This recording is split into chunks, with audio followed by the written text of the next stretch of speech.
How to create a camera vibration bass shake effect in Premiere Pro.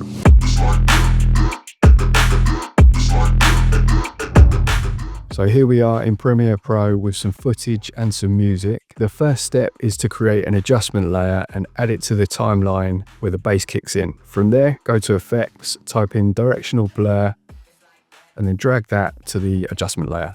Now to make the effect, head up to Effect Controls, down to Gaussian Blur, and adjust the blur length to however much you want it to be blurred. In this case, I've ended up with 31.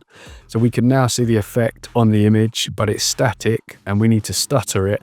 So we're going to chop up the adjustment layer. Grab the playhead, press Shift and drag it to the beginning of the adjustment layer. Press Control and arrow once to move along one frame, and then press Control and K or use the razor tool to cut the clip. And I'm just going to change the source patching here so that when we move the playhead, the clip that we're focusing on remains selected so that we don't have to keep clicking it with the mouse.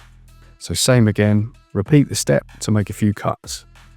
Now delete every other clip so you've got gaps of one frame. From here we can remove the rest of the adjustment layer and group the clips, press Alt and drag to copy and paste them further along. And then we've got an extended effect which reaches along the length of the first bass note. There's another section, so we'll just copy and paste that and then paste it in where the next bass hit comes in. So you get the idea, rinse and repeat until it's all in place and play.